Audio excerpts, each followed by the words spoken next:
everyone, welcome back to the Half Soybean channel. My name is Sharon and today I'm going to be doing another thrift flip video. I have two pieces that I want to fix today. I picked up this green velvet cardigan. It's like such a nice material and I think it will look really nice as a tie front cardigan. I think since about like last year I started seeing like people wearing cardigans just as a top and people would just pair it with like a nice bralette underneath, and I was searching on the internet to try and like see where this trend actually came from, but I had no success in finding my answer. So if you know the answer, please let me know in the comments below. The next clothing item that I'm going to be fixing is these gingham pants, and they are actually really nice. The only thing I need to fix on these is the length of them, and like most pants, they are too long for me because I have very short legs. As I said in my last video, I am only 5 Subway sandwiches and 1 cookie tall. So that's that, but like I really love this. Originally, like when I picked these items up, I didn't know what I would pair this green cardigan with when I initially saw it, but then when I saw these two items together in my closet, I just felt like it was a match made in heaven. But we will have to see. So without further ado, I guess we can go and start sewing.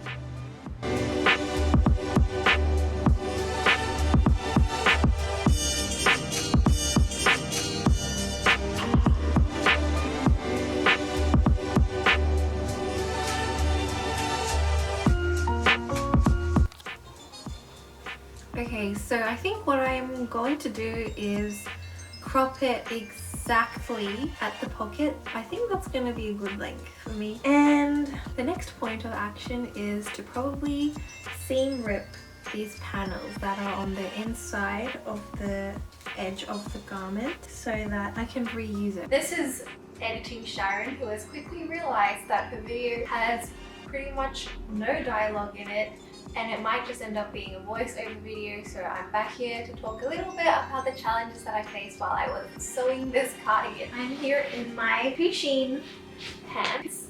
I made them myself actually, and I made my boyfriend a pair as well, but I love them. I found this Pusheen fleece fabric from the fabric store and I just had to buy it. So I cut across the pocket line and start ripping the buttons off.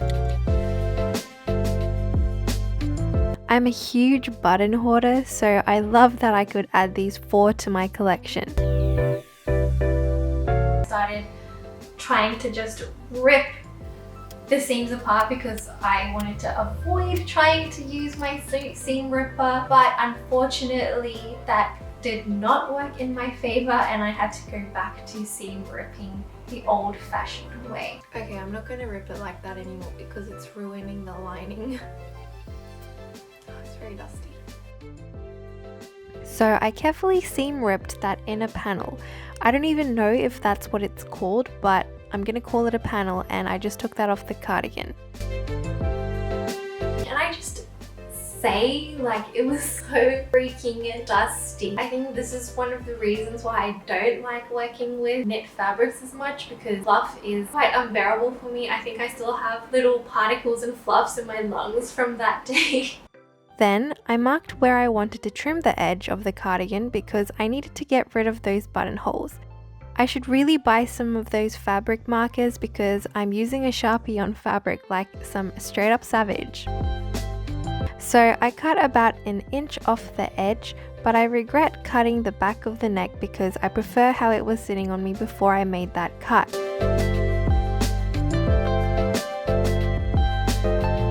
So I'm also aware that this cardigan trend is quite tight fitting, and often I feel like it has this cut, like this diagonal cut, so that it opens up and it exposes your stomach.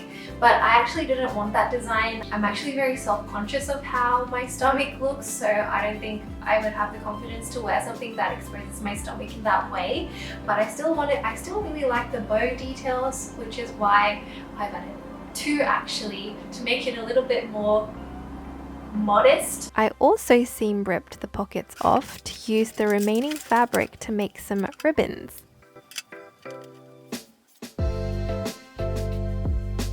Don't use a Sharpie like me. Probably not the best idea, Oh god, let me talk about the little ribbons that I made. That was a nightmare on its own. Yeah, I think in hindsight, I think it would have been really pretty just to have the one bow tie but make thicker straps. I don't know why I made them so long, because in the end I just ended up using 2 straps that I could just cut in half, and they were plenty long enough for me.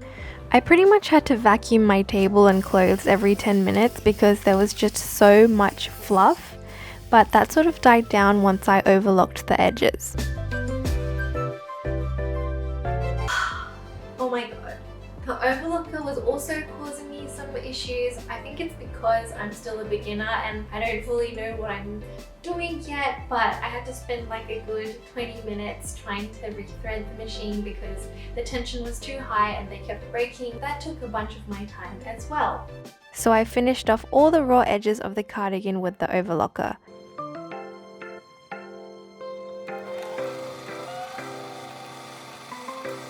I initially did not overlock my ribbon strips and just wanted to zigzag stitch them because the overlocker was driving me up the wall, but I ended up having to go back and overlock them as well because they were so slippery and skinny and it was not doing well with the sewing machine. The velvet fabric was actually a 80% cotton and 20% polyester. It is a knit fabric, which means it is much more difficult to sew with compared to our cotton natural fiber woven fabrics because those don't have as much slip and they don't stretch as much, which makes it much easier for beginners to begin sewing with. Here's me having the time of my life trying to flip those ribbons inside out. I aggressively shoved this skewer thing into it because I was being an idiot sandwich and did not think of other ways to make my life easier beforehand. But I finally flipped them and I was lucky because I only had to do 2 of them as I initially made them so long anyway.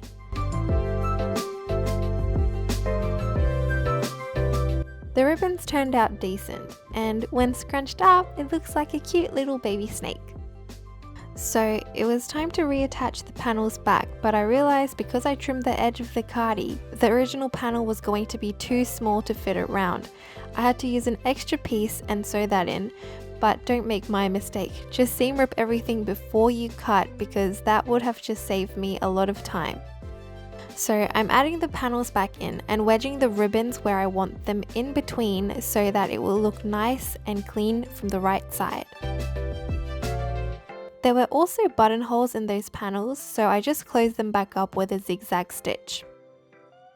I hemmed the bottom of the cardigan by folding it once up and then did a top stitch around the entire edge of the cardigan because that was how it was originally constructed.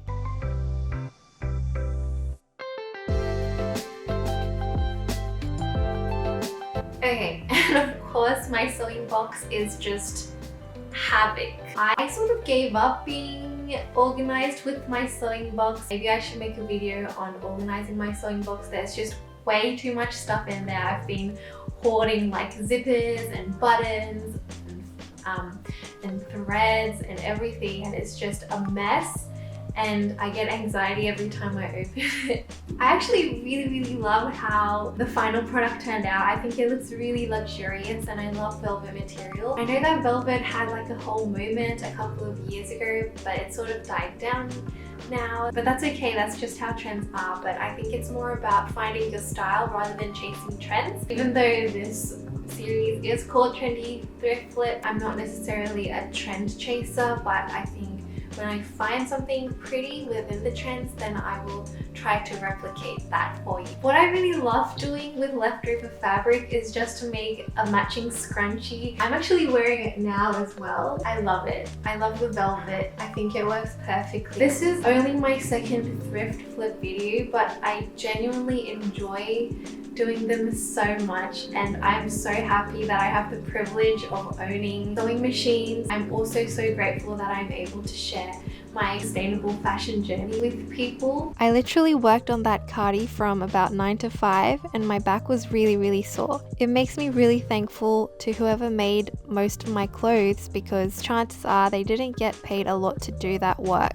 I feel like you typically see seersucker in the stripe formation and less in the gingham pattern, so that's why I was really excited to find a gingham seersucker pant. So seersucker is actually such an interesting fabric, but I won't bore you with too much of the details. Just know that it is a low profit and high cost fabric to make due to its slow weaving process called slack tension weaving. I'm not sure exactly what this is, but it's a reason why you don't see it as much in fast fashion, and it's generally much more expensive to buy seersucker clothing items. So I plan on making scrunchies with the ends I cut off from these pants as well. I finished off the raw edges by folding twice and stitching that down. I really haven't figured out how to do outfit videos by myself yet, so I asked my boyfriend to help me out.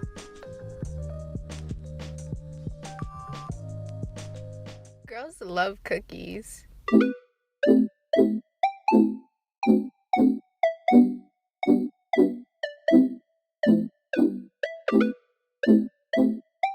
Feel me?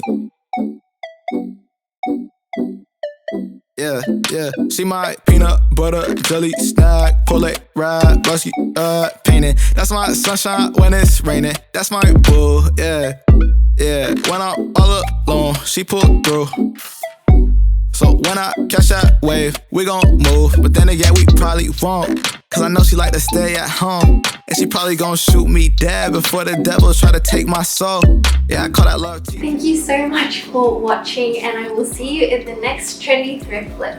No, feel me? Don't ask me how I been, how are you? Please don't.